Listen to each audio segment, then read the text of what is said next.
Hello everyone. Next हमारा practice session construction management का, जिसके अंदर हम कवर अप कर रहे हैं एमपीपीडब्ल्यूडी वर्क प्रोसीजर एंड अकाउंट और स्टोर्स को। ठीक है, तो जल्दी से सभी लोग लाइव जुड़ जाइए। इंपोर्टेंट हमारा टॉपिक है as per MPPSC new syllabus, आपके कंप्लीट ऑब्जेक्टिव क्वेश्चंस यहाँ पे आपको सॉल्व कराए जा रहे हैं। ठीक है, और शुक्ला जी आ चुके हैं। साक्या जी, आप लास्ट सेशन में नहीं आए थे, क्या बात है, कहीं बिजी हो गए? चलो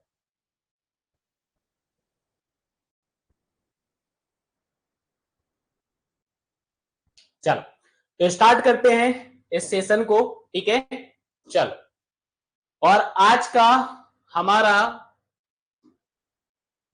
पहला क्वेश्चन ये रहा आपकी डिस्प्ले पर। ठीक है,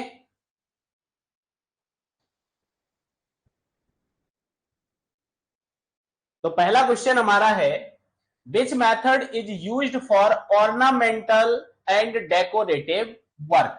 ऑर्नामेंटल एंड डेकोरेटिव वर्क के लिए पीडब्ल्यूडी डिपार्टमेंट के द्वारा कौन सी मेथड को एडॉप्ट किया जाएगा? डे वर्क मेथड को एडॉप्ट किया जाएगा कि पीस वर्क मेथड को एडॉप्ट किया जाएगा, या फिर दोनों ही मेथड को यहां पर एडॉप्ट किया जा सकता है?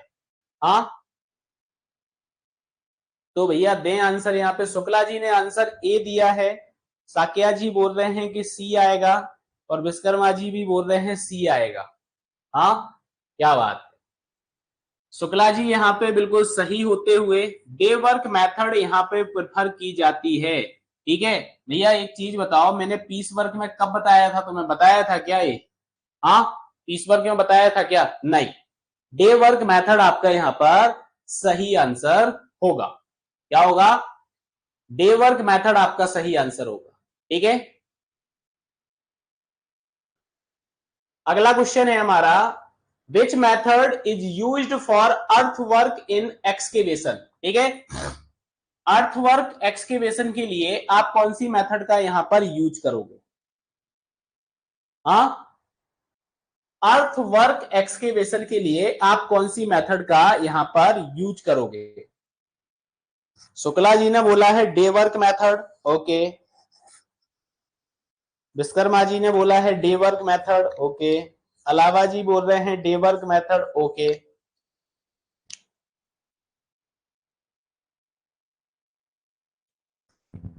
ठीक है, और यहां पर सबके सब हो गए हैं गलत। अर्थ वर्क इन एक्सकेवेशन में आपका आएगा पीस वर्क मेथड।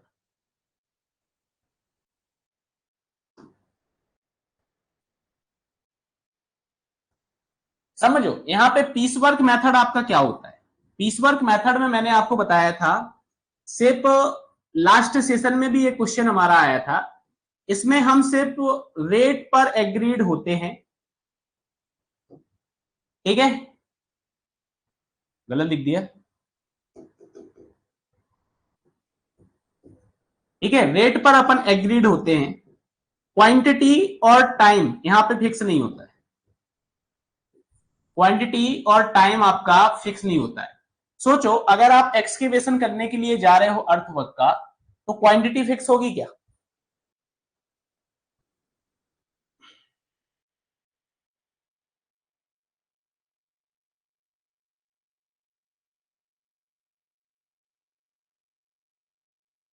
वो दो, बस यही तो दिक्कत है। ये जो क्वेश्चन है ना, इस सब्जेक्ट के अंदर आपके क्वेश्चन ऐसे ही आंसर आपके जो हैं वो गलत होंगे। ठीक है, आपको थोड़ा सा बियॉन्ड द लिमिट जाके भी सोचना है। ठीक है, बियॉन्ड द लिमिट जाके भी आपको सोचना है थोड़ा सा। ऐसा नहीं कि बस हमने यहाँ पे पॉइंट जो पढ़ा है उसके अकॉर्डिंग, उसके अकॉर्डिंग जाओगे तो नहीं होगा आंसर, लेकिन आप उसकी प्रॉपर डेफिनेशन के अकॉर्डिंग जाओ ना, तो आपको पता चलेगा कि यहाँ पे पीस वर्क मेथड आएगी, ना कि डे वर्क मेथड आएगी। ठीक है, चलो next, which method is suitable for repair and maintenance work? Repair और मेंटेनेंस वर्क के लिए कौन सी मेथड आपका यहां पर सुटेबल होगा? पीस वर्क मेथड आएगा कि डे वर्क मेथड आएगा कि आइटम परचेज कॉन्ट्रैक्ट आएगा कि परसेंटेज रेट कॉन्ट्रैक्ट आएगा? क्या आंसर आएगा आपका यहां पे? हाँ, यहां पे क्या आंसर आएगा? दोनों आंसर दे रहे हो piece work method. Okay, Shukla ji का आंसर क्या है? शुक्ला जी बोले मैं नहीं बोलूंगा। चलो, शुक्ला जी ने भी आंसर यहाँ पे दिया है, बिल्कुल सही दिया है।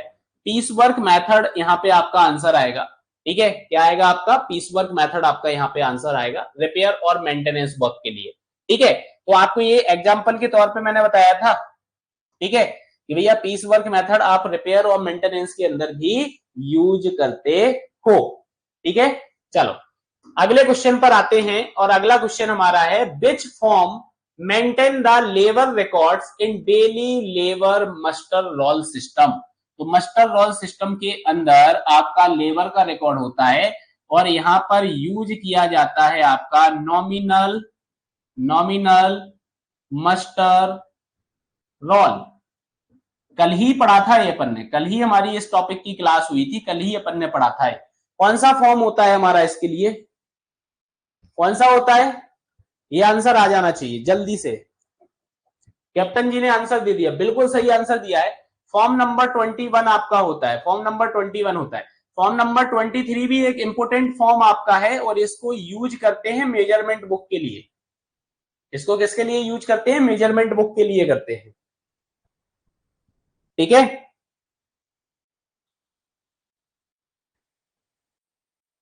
चलो आगे बढ़ते हैं। अगला क्वेश्चन हमारा है method in which the contractor has to obtain the quotation for various material required for the work.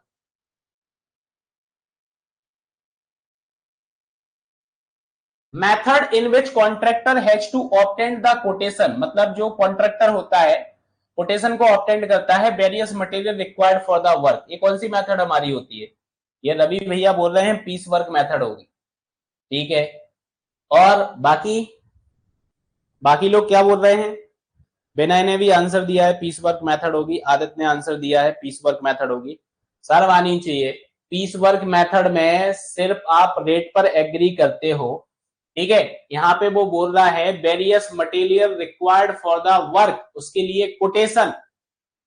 इसमें कोटेशन की जरूरत पड़ती है क्या? इसमें कोटेशन एग्रीमेंट कुछ होता है क्या पीस वर्क मेथड में? ये बताना जरा मेरे को पहले, क्या पीस वर्क मेथड में कोई आपका कोटेशन या फिर एग्रीमेंट होता है क्या? हाँ, कल पढ़े थे क्या ऐसा कुछ?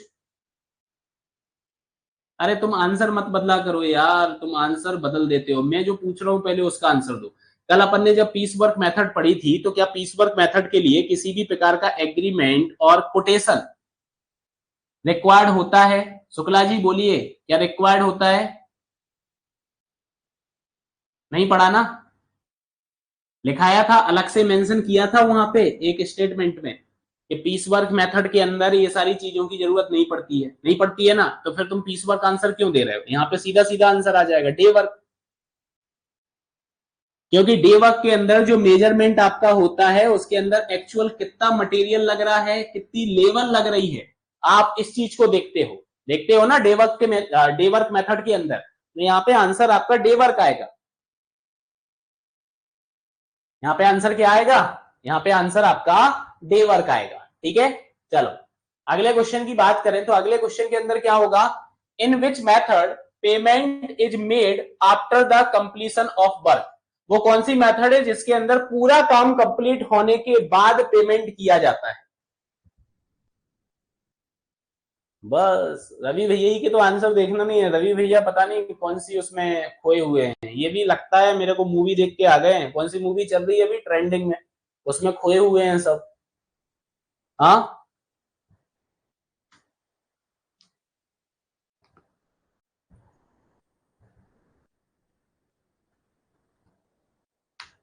अरे रवि भैया नाम तो बता दो मूवी का। मूवी का नाम तो बता दो, कौन सी मूवी है? सब खोए हुए हैं उस मूवी के अंदर। अरे नाम तो बता होगा। रील्स तो देखते होगे। तो तुम भैया स्पेलिंग तो लिख लो सही है। से आ रहा बोल रहे हो तुम, सही आ रहा है वो, सही आ रहा पूरा पूरा भैया। माहौल ही सेट होके रखा है पूरा। ठीक है चलो। और उसी सैयारा मूवी के चक्कर में तुम आंसर यहाँ पे डी दे रहे हो। तुम आंसर डी क्यों दे रहे हो? क्योंकि यहाँ पे लिखा है कंप्लीशन ऑफ द वर्क होने के बाद पेमेंट। तो तुमने ये सोच लिया कि भैया जब कंप्लीट होगा काम तभी तो हम पेमेंट करेंगे, इसलिए सभी की सभी मेथड का आंसर दिए देते हैं। शर्म आनी चाहिए। पीस वर्क एग्रीमेंट जो आपका होता है ना, इसके अंदर, इस मेथड के अंदर पूरा कंप्लीट काम होने के बाद पैसा देते हो। अब मान लो 2-3 हजार रुपए का काम करवाना, तुमने पहले ही पैसा दे दिए, वो लेके भाग गया तुम्हारे। हाँ, पीस वर्क मेथड आती है, पूरा काम कंप्लीट होने के बाद पैसा देते हैं इसमें। ठीक है, डे वर्क मेथड में तो डे के हिसाब से दे दोगे ना।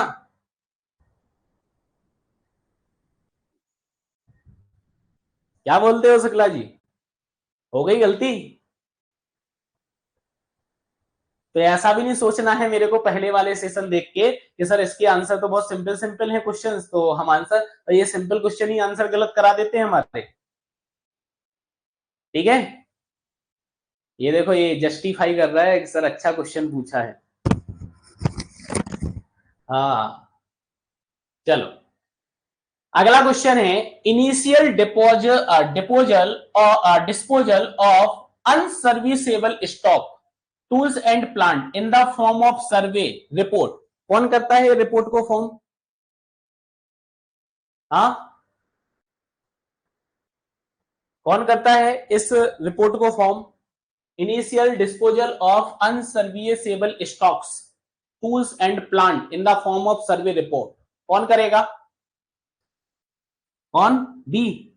ओके, सब काम हमारे जेई साहब को ही करना है। ठीक है, सब काम हमारे जेई साहब ही करेंगे। तो जेई साहब अपन यहाँ पे लिख देंगे, कौन करेगा? हमारा जेई साहब करेंगे।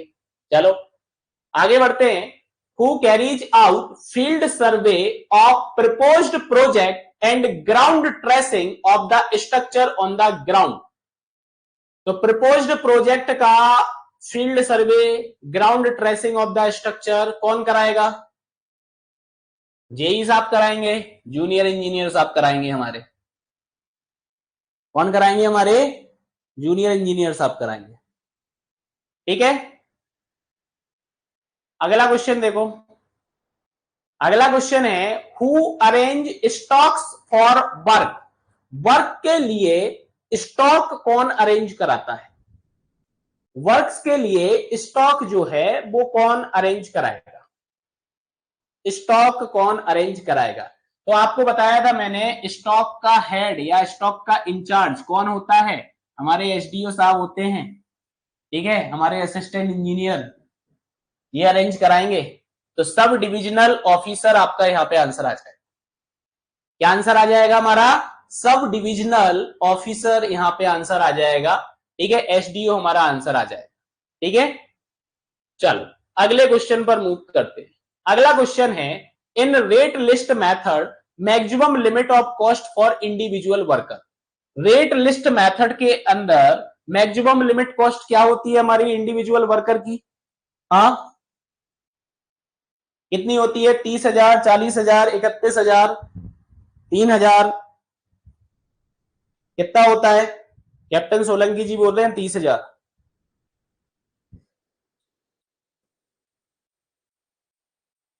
अच्छा, ये तो पहले वाले का आंसर है। ओके,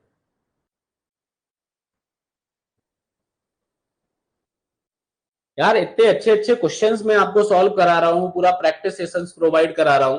ठीक है, कोई भी प्रोवाइड नहीं करा रहा है आपको ये सारी चीजें, उसके बाद भी आप कोर्स को लाइक नहीं करते हो। भाई कोर्स को लाइक करो, कोर्स को रिव्यू करो। हाँ, या पर्सनली कॉल करूं मैं उस पर, फिर रिकॉर्डिंग सिस्टम को चालू करूं, फिर पूछूं कि यार आपको कैसा लग रहा है? सी लग रहा है। अच्छा, और बाकी लोग कर दिया लाइक? चलो बढ़िया है। अरे जिन्होंने नहीं किया उनके लिए था ये, जो लाइक नहीं किए ना उनके लिए था कि आप लाइक करो कोर्स को अगर आपको अच्छा लग रहा है। अलग से रिव्यू कर दो, अलग से रिव्यू का ऑप्शन आता है। ऐप पे रिव्यू कर सकते हो आप, जैसे प्ले स्टोर से आपने ऐप को डाउनलोड किया होगा ना, वहां से भी आप रिव्यू कर सकते हो। ठीक है, चलो यहाँ पे करेक्ट आंसर आपका 3K होगा, बिल्कुल सही लग रहा था तुम्हें। और मैंने आपको क्या बोला कि एक चीज होता है ना, जब हम बहुत सारे क्वेश्चंस को सॉल्व कर लेते हैं, जैसा मैंने आपको बताया ना कि जो हमारा ये अभ्यास बैच है, जो हमारा क्या है, ये अभ्यास बैच है, ठीक है, इसके अंदर अगर आप देखोगे तो ऑलमोस्ट मैंने जैसा आपको बताया था कि भैया 10K के आसपास में आपको क्वेश्चंस की प्रैक्टिस कराऊंगा। आप सोचो जब 10,000 क्वेश्चन आप सॉल्व कर लोगे तो एक आपको अपने आप अंदर से फीलिंग आने लग जाती है क्वेश्चन देख के कि यार इसका आंसर तो यही लग रहा है, यही होना चाहिए। ठीक है, और डेफिनेटली आती है, आप करके देखना है। सर आज डीएम वाले क्यों नहीं आए हैं? डीएम डीएम कौन है यार? देखो यार, डिस्ट्रिक्ट मजिस्ट्रेट को मैं कैसे बुलाऊं, डीएम को, डीएम को कैसे बुलाऊंगा?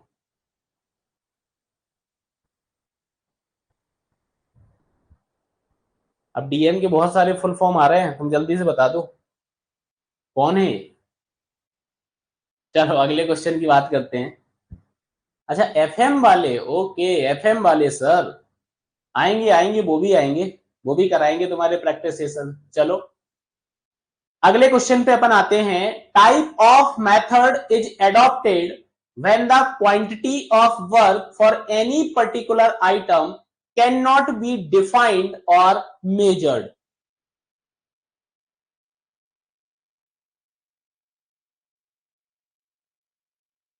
ठीक है,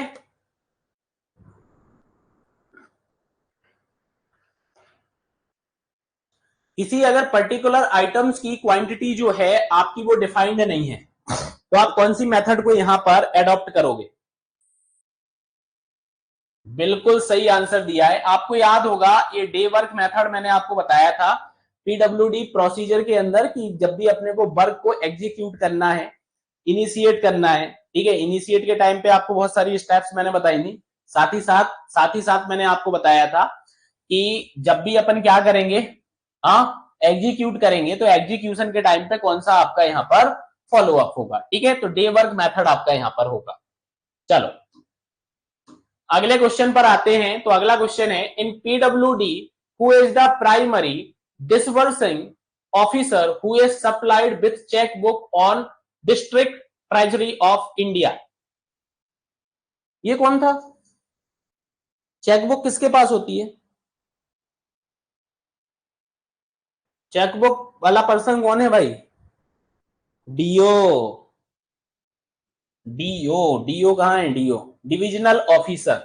और ये जो डिविजनल ऑफिसर हमारे होते हैं, ये डिविजनल ऑफिसर ही हमारे एग्जीक्यूटिव इंजीनियर होते हैं। तो कल आपको जब अकाउंट पीडब्ल्यूडी का पढ़ाया था मैंने, उसमें आपको बताया था एक टर्म आपकी पूरी चेक ही थी कि जो पेमेंट आपका होता है चेक के थ्रू होता है। तो जब भी आप ए डबल ई बन जाओगे तो जो चेक बुक आपको मिलेगी, क्योंकि पूरी चेक बुक कौन संभालता है? आपका डबल ई संभालता है। ठीक है, तो बढ़िया से अपने को चेक में काउंट कर लेना है कितने चेक वगैरह हमारे पास अवेलेबल है। ठीक है, तो आंसर यहाँ पे क्या आ जाएगा? डिविजनल ऑफिसर हमारा यहाँ पे आंसर आ जाएगा। अच्छा डिविजनल ऑफिसर नहीं होता तो एग्जीक्यूटिव इंजीनियर आप यहाँ पे लिख देते। ठीक है, क्योंकि डिवीजन हेड आपका कौन होता है? डिवीजन हेड आपका एग्जीक्यूटिव इंजीनियर ही होता है। अगले क्वेश्चन की बात करें तो अगला क्वेश्चन है which is not a transaction type of public work office grouped under. कौन सा transaction type public work group के अंदर नहीं आता है? कौन सा नहीं आता है? हाँ जल्दी बताओ कौन सा नहीं आता है? गुप्ता जी आपने लाइक नहीं किया है कोर्स को, आप लाइक करें एक बार जरूर। अगर आप सेटिस्फाइड हैं, ठीक है, कंटेंट से, क्वालिटी से, तो आप कोर्स को जरूर लाइक करें। रवि ने आंसर यहाँ पे डी दिया है कि क्रेडिट हेड जो आपका रहेगा वो आपका पीडब्ल्यूडी के अंदर ट्रांजेक्शंस टाइप में नहीं आएगा।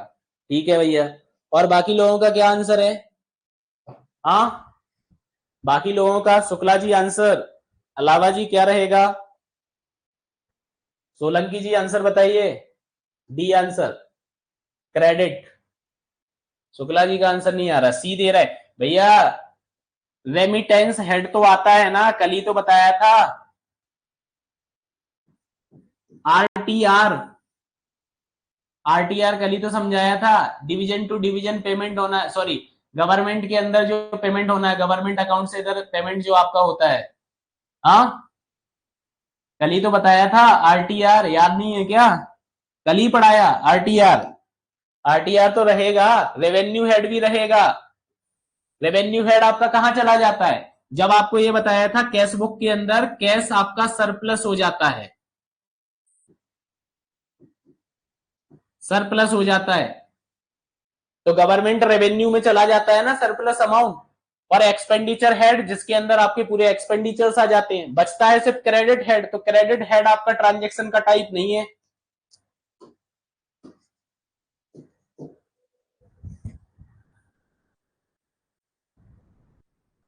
हाँ आरटीआर 180। चलो अगला क्वेश्चन हमारा है, what is it which is required to make a agreement valid. हमें अगर एग्रीमेंट को वैलिड बनाना है तो उसके लिए आपको क्या रिक्वायरमेंट रहेगी? हाँ एग्रीमेंट वैलिड आपका कैसे होगा? एफिडेविट लगेगा कि प्रपोजल लेटर लगेगा कि टेंडर नोटिस लगेगा कि इनमें से कुछ भी नहीं लगेगा? एग्रीमेंट को वैलिड अगर बनाना है तो कौन सा डॉक्यूमेंट आपका रिक्वायर्ड होगा?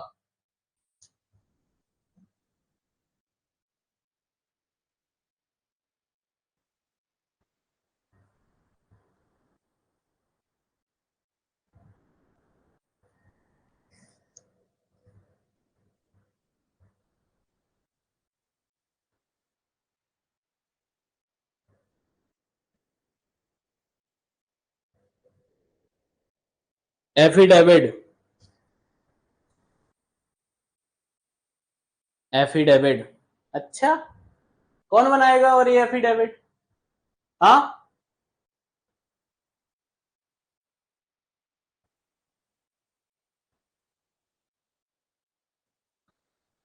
अच्छा, एफिडेविट से मतलब क्या समझते हो आप? एफिडेविट से मतलब क्या समझते हो, बताओगे? एफिडेविट से मतलब क्या समझते हो?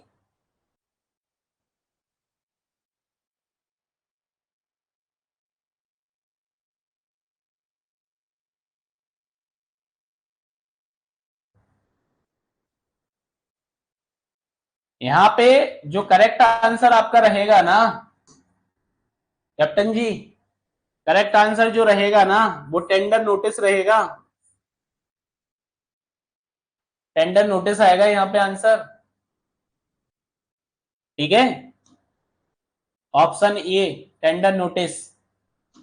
अगला question, in case of private party. भैया प्राइवेट पार्टी का मतलब समझ लेना, ठीक है?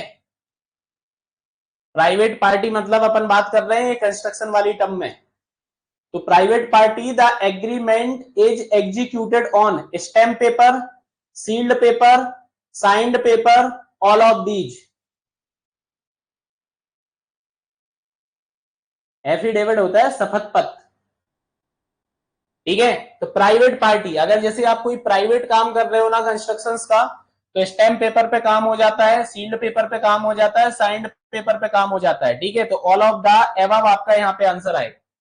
क्या आएगा आपका? ऑल ऑफ दी एबव आपका आंसर आ जाएगा। अगला क्वेश्चन देखो, what are the objective of contract. Contract का ऑब्जेक्टिव बताओ। To get the work done from experienced person, to use the work as per the specification, to use advanced equipments and technique for execution of work। इसलिए आप यहां पे use करोगे। हाँ D बिल्कुल सही आंसर है। ये तीनों कंडीशंस जो हैं आपको कॉन्ट्रैक्ट की मैंने टर्म एंड कंडीशंस बताई थी, उसके अंदर आपको बताया था, ये सारी चीजें आपको बताई हुई। ये कॉन्ट्रैक्ट आप क्यों करते हो, ठीक है? तो ऑप्शन नंबर डी आपका जो है वो आपका यहां पर करेक्ट हो जाएगा। अगला क्वेश्चन है, इंडियन कॉन्ट्रैक्ट एक्ट क्या होता है? It specify the how much fund is transfer from one party to another. The parties signing the document should be legal competent. The minor parties should not be legally competent. क्या आएगा answer यहां पे?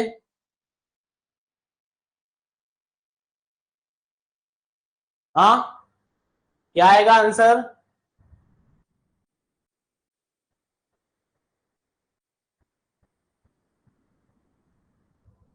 भैया भैया भैया, क्या कर रहे हो? हाँ, किस दुनिया में खोए हुए हो भाई लोग? किस दुनिया में खोए हुए हो? मैं पहले बोल चुका हूं कि एक ऑल ऑफ दीज वाला क्वेश्चन और एक नन ऑफ दीज वाला क्वेश्चन, भैया थोड़ा सा ध्यान से मन लगा के ऑप्शंस को पढ़ लिया करो। देखो शुक्ला जी ने, जैसे ही मैंने बोला शुक्ला जी ने आंसर यहां पे दे दिया, बी आंसर आपका सही आएगा। रवि के चक्कर में डूब गया। तो तुम रवि को फॉलो क्यों कर रहे हो? रवि का आंसर देख के तो क्यों आंसर दे रहे हो तुम अपने तो ऑप्शन पढ़ो। हाँ, रवि ने तो फिक्स करके रखा है, उसने बोला कि सर मेरे को जब भी ऑल ऑफ दी दीज दिखता है ना आंसर, मैं ऑल ऑफ दीज पे टिक कर देता हूं। ठीक है, ऑल ऑफ दीज नहीं आएगा यहाँ पे। यहाँ पे थर्ड वाला स्टेटमेंट आप देखो एक बार, और ये इसके लिए इंडियन कॉन्ट्रैक्ट एक्ट बना होगा कि एक पार्टी दूसरी पार्टी को कितना फंड ट्रांसफर कर रही है।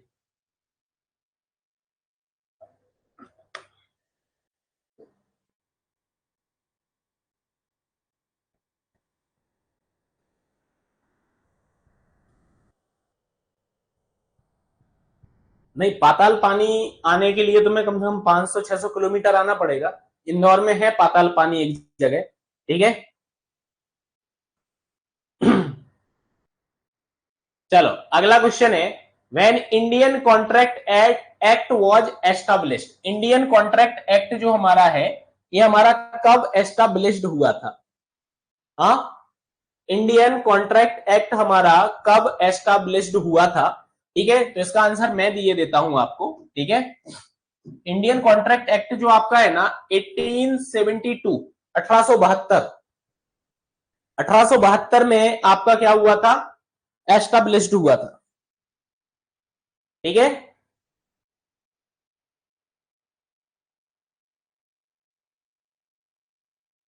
नेक्स्ट हमारा क्वेश्चन यहां पे है, what are the drawback of lump sum contract system. जो लमसम कॉन्ट्रैक्ट सिस्टम आपका होता है, इसका ड्रॉबैक क्या है? इसका ड्रॉबैक क्या है लमसम कॉन्ट्रैक्ट का? भैया इसमें भी ऑल ऑफ दीज है, एक बार पढ़ के आंसर देना ध्यान से।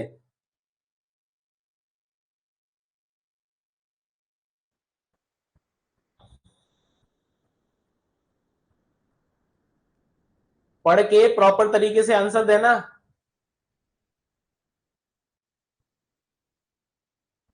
अलावा जी क्या आएगा? आदित्य ने बोला है ए है आपका।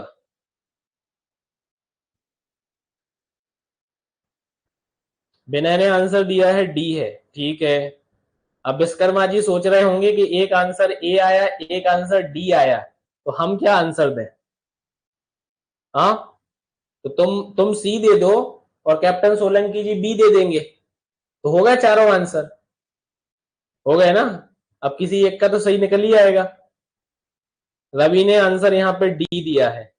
ठीक है, देखो सबसे पहला, लमसम कॉन्ट्रैक्ट के अंदर no extra work is allowed. ये तो मैंने आपको पॉइंट बताया था कि एक्स्ट्रा वर्क यहाँ पे अलाउ नहीं होता है। दूसरा, अब अगर आपने लमसम कोट किया है किसी को, तो आप यहाँ पर क्वालिटी की गारंटी जो होती है, वो आपको क्वालिटी की गारंटी नहीं मिलेगी, क्योंकि लमसम में आप करा रहे हो, तो लमसम में वो चीजों को आपको थोड़ी बताएगा। ठीक है, तो एक ये भी ड्रॉबैक आपका है, क्वालिटी ऑफ वर्क।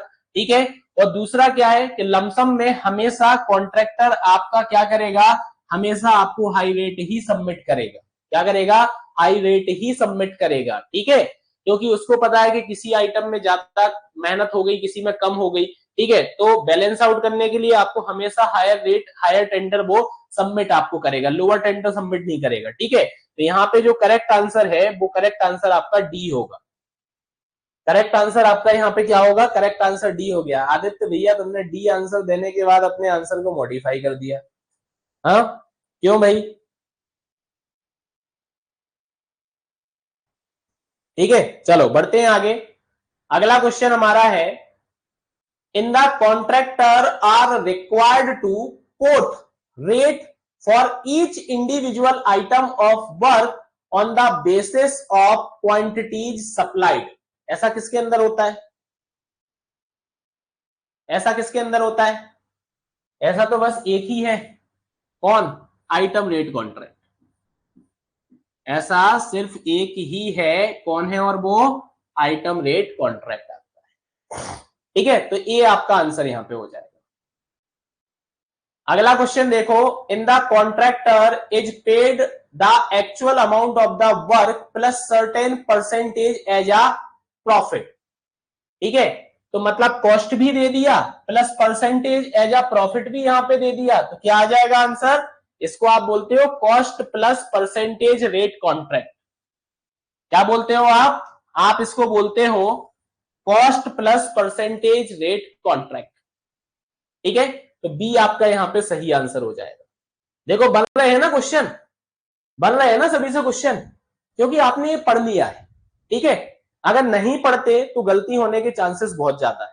इसलिए जो आपको थ्योरी पढ़ाई है, अगर आप पीडीएफ से नहीं पढ़ रहे हैं तो मत पढ़ो आप भैया। 1.5 या 1.75 की स्पीड में आप मेरे लेक्चर को देख लो, आपका काम हो जाएगा।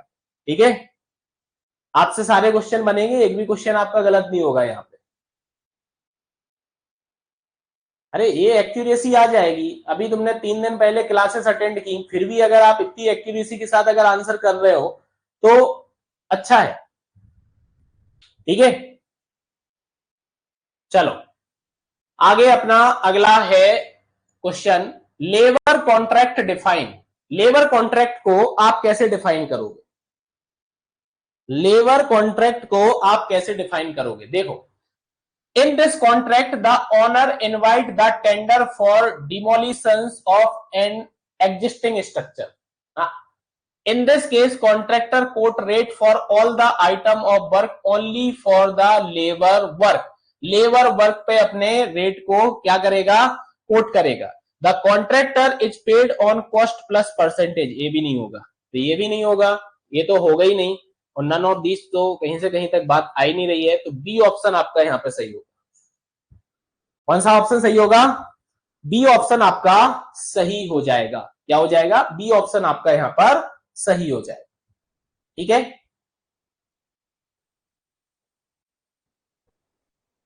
ठीक है, बी ऑप्शन आपका यहां पे सही हो जाएगा। अगले क्वेश्चन की बात करें, प्रोक्योरमेंट्स इंक्लूड। प्रोक्योरमेंट्स के अंदर आपका क्या क्या आ जाता है? प्रोक्योरमेंट्स के अंदर क्या क्या इंक्लूड हो गया? Logistic and transport, receiving, invoicing. ठीक है, ये सारी चीजें आपकी प्रोक्योरमेंट में आती हैं, मतलब ऑल ऑफ दीज आपका यहां पे आंसर हो जाएगा। अब पता है, अब आपने पढ़ लिया था इसलिए आप समझ गए हो कि प्रोक्योरमेंट में क्या क्या होता है। आधे लोगों को तो यही नहीं आएगा समझ में जिन्होंने नहीं पढ़ा कि प्रोक्योरमेंट का मतलब ही क्या होता है। हाँ, प्रोक्योरमेंट का मतलब ही समझ में नहीं आएगा, प्रोक्योरमेंट का क्या मतलब यहां पे होता है।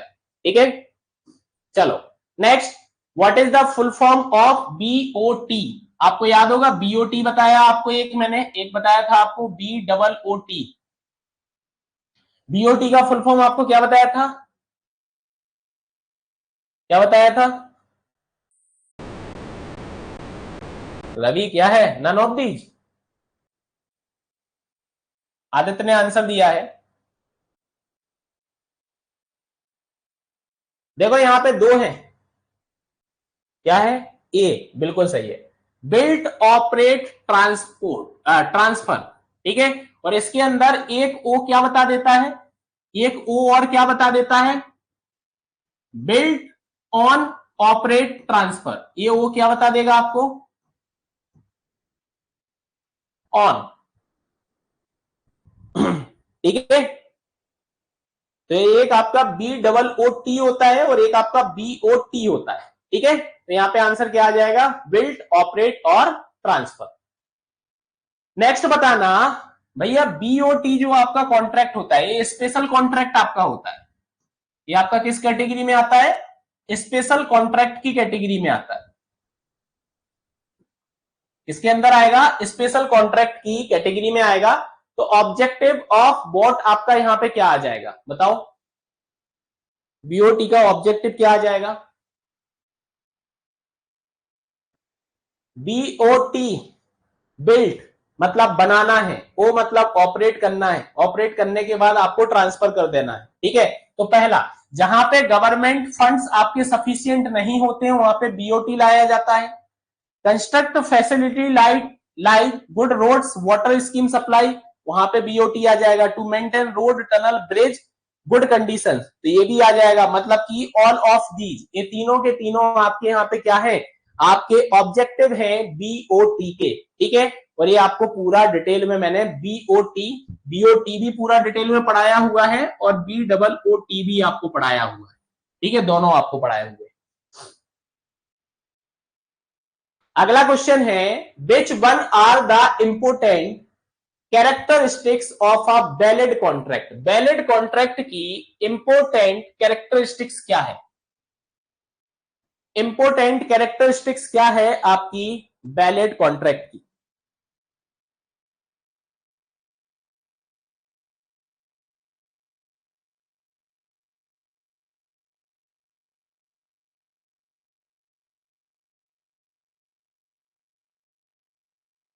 बताओ जल्दी से आंसर इसका।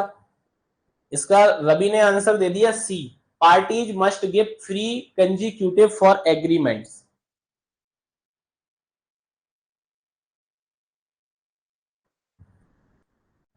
आदित्य को ये समझ में नहीं आया इसलिए आदित्य ने अभी आंसर नहीं दिया, वो अपने ऑप्शंस को एनालिसिस कर रहा है, ठीक है।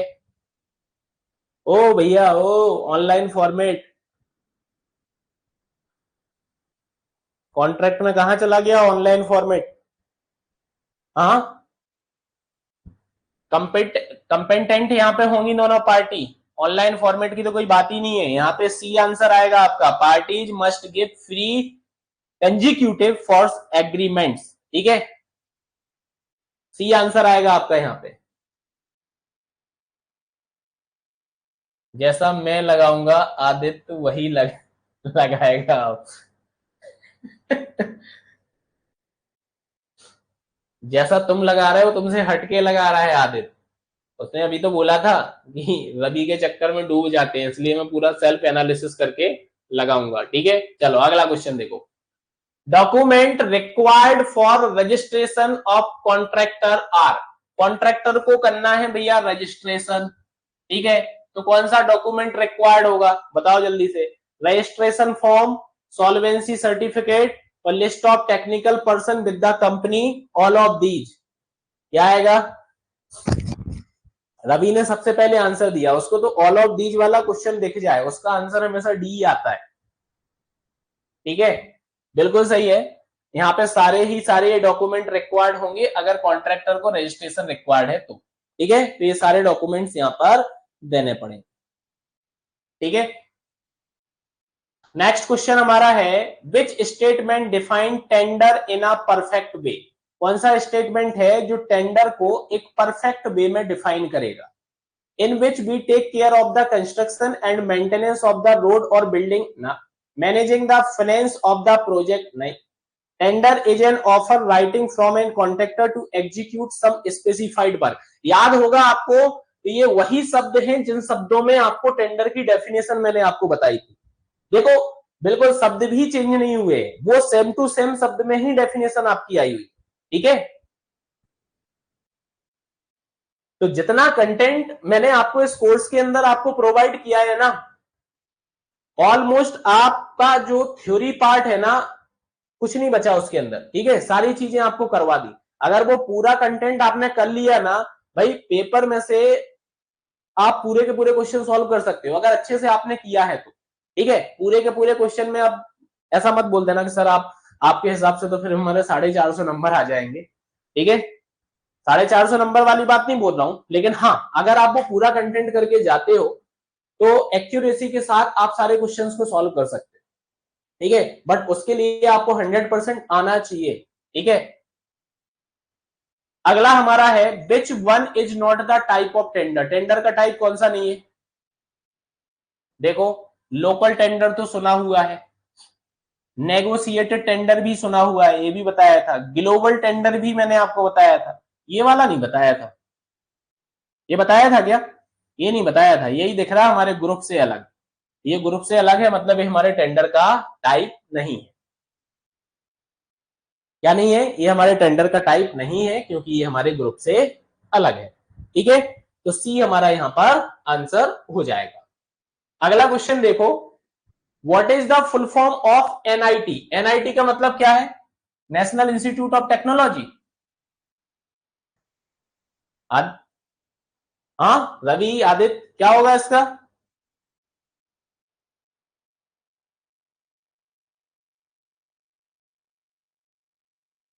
रवि का आंसर देखना है मेरे को, रवि क्या दे रहा है आंसर। अच्छा यही दिया है, चलो कम से कम याद तो है। नोटिस इनवाइटिंग टेंडर, आपको ये बताया था और ये बोला भी था मैंने, वहां पे आपके नोट्स में भी मेंशन है ये, एनआईटी इन शॉर्ट फॉर्म। ठीक है, तो एनआईटी आपका क्या कहलाता है? नोटिस इनवाइटिंग टेंडर आपका कहलाता है। ठीक है, क्या कहलाता है? नोटिस इनवाइटिंग टेंडर आपका कहलाता है।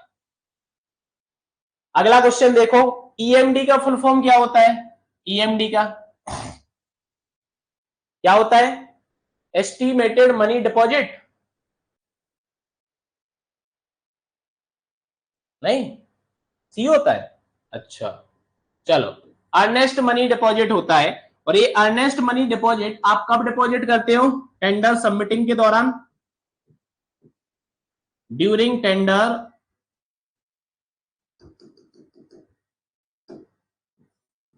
During tender submitting. कितना देते हो? कितना होता है?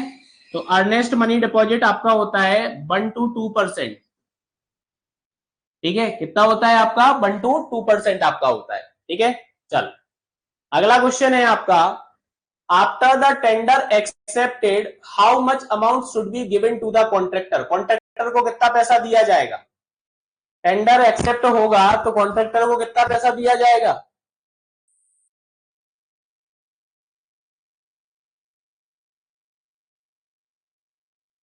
कितना दिया जाएगा पैसा भैया कॉन्ट्रैक्टर को?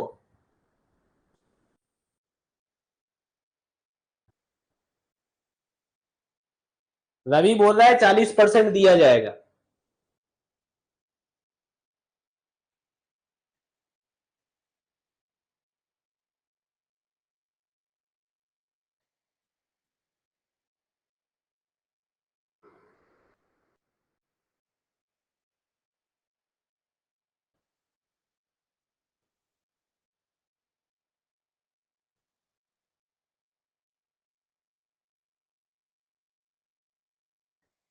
हाँ बोलो, सुन रहा हूं मैं, तुम्हारी कमेंट देख रहा हूं।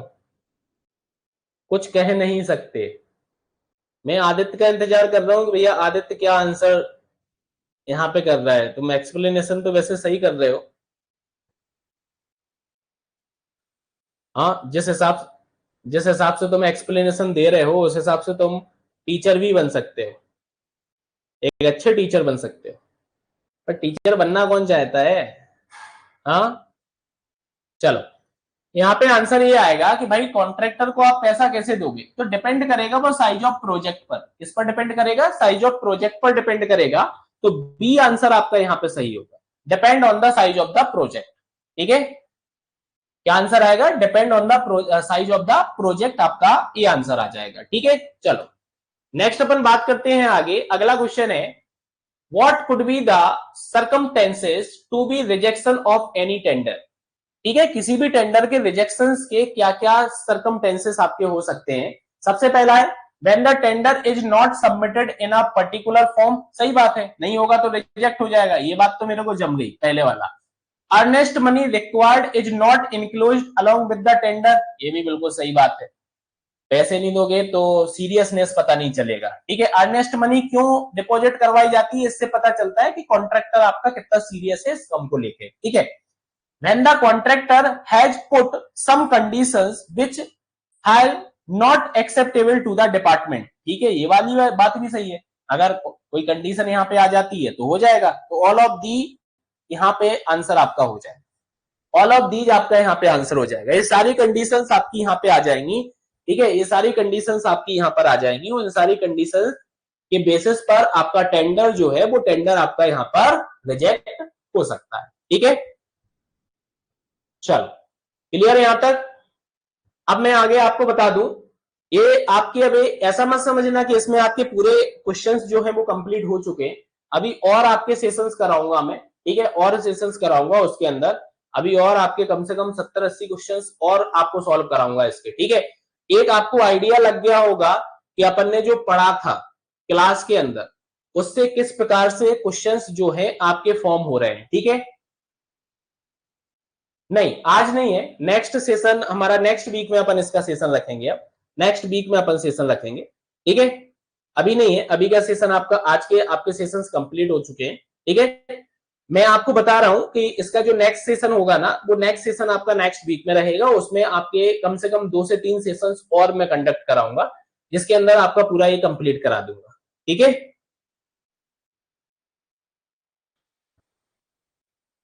ठीक है, उसके अंदर अपन इसको पूरा कंप्लीट कर देंगे, ठीक है। तो इस पार्ट की आपकी टेंशन खत्म हो गई है ना, कि अब तो नहीं है ना टेंशन कि इस पार्ट से किस प्रकार से क्वेश्चंस बनेंगे, हमसे बन पाएंगे या नहीं बन पाएंगे, ठीक है। तो ऑलमोस्ट आपसे बन रहे हैं क्वेश्चन, कुछ क्वेश्चंस गलत हो रहे हैं, बाकी अभी हमारे पास टाइम है तो हम उस पर काम कर सकते हैं जिससे हमारे क्वेश्चंस जो है वो गलत ना हो, ठीक है। चलो, ठीक है, तो मिलते हैं अपन नेक्स्ट सेशन के अंदर और इसके आगे के क्वेश्चंस को अपन सॉल्व करेंगे, ठीक है। चलो, आज के सेशन को करते हैं यहीं पर and. Thank you, class over.